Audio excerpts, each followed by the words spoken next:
হাম নিয়ে শঙ্কা কাটছেই না। আক্রান্তদের মধ্যে বেশিরভাগের বয়স 1 বছরের নিচে। চিকিৎসকরা জানিয়েছেন, সারা দেশে হাম রুবেলা টিকার লক্ষ্যমাত্রা নিশ্চিত করা গেলে পরিস্থিতি অনেকটা নিয়ন্ত্রণে চলে আসবে।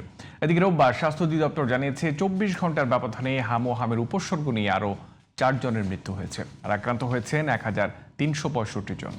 মিফতা গালিবের রিপোর্ট।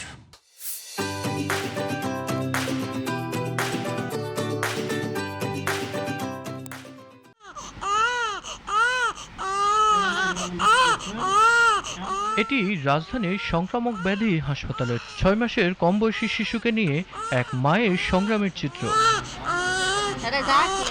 মৃতের হার কমে আসায় এবং যথাযথ চিকিৎসা সেবা পেয়ে শিশুরা সুস্থ হয়ে বাড়ি ফিরতে পারায় সন্তুষ্ট অভিভাবকেরা। বাবু ঠান্ডা, কাশি, জ্বর ছিল, হাম ছিল, আল্লাহর রহমতে এখন পুরোপুরি সুস্থ আছে। ইনশাল্লাহ আগামীকালকে আমাদের রিলিজ দিয়ে দেবে।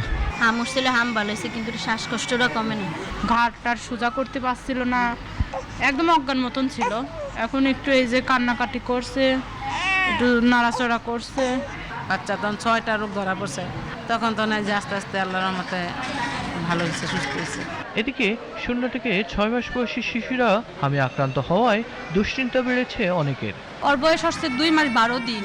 প্রথম নিউমোনিয়া হয়েছে, তারপর শ্বাসকষ্ট, এগুলা জ্বর, ঠান্ডা, কাশি এগুলা ছিল, তারপরে হাম হয়েছে। আমার বাচ্চার 2 মাসের সময় আর কি এটা দেখা দিছে। এটার চিকিৎসা এখন ডাক্তাররা বলতেছে যে খুবই ডিফিকাল্ট আর কি, অনেক কষ্ট হইব এটার চিকিৎসা। প্রথম আগে জ্বর ছিল, জ্বরের তো নামনের এই যে হাম হয়েছে। চিকিৎসকরা জানিয়েছে, ঝুঁকি এড়াতে সচেতন করার পাশাপাশি কাউন্সেলিং করা হচ্ছে নবজাতকের মায়েদের। আমরা এর ভিতরে মায়েদেরকে একটু হেলথ এডুকেশন দিচ্ছি যে ওরা যখন বাচ্চাটাকে হ্যান্ডেল করবে, ওরা যেন সুন্দর করে সাবান দিয়ে হাতটা পরিষ্কার করে ধুয়ে নেয়। নিজেরা বাচ্চাটাকে নিয়ে যে হসপিটালে আছে, আমরা তো সবাইকে বেড দিতে পারছি না। 100 বেডের হসপিটালে আমার 100-র উপরে রুগী থাকে, তো ওইখানটায় যাতে ওরা একটু পরিষ্কার পরিচ্ছন্ন থাকে, ময়লা আবর্জনা না থাকে। হামের আক্রমণ রোধে সোমবার সারা দেশে একযোগে শুরু হবে হাম রুবেলা টিকাদান কর্মসূচি। Mifta Ghalib, GTV news, Dhaka.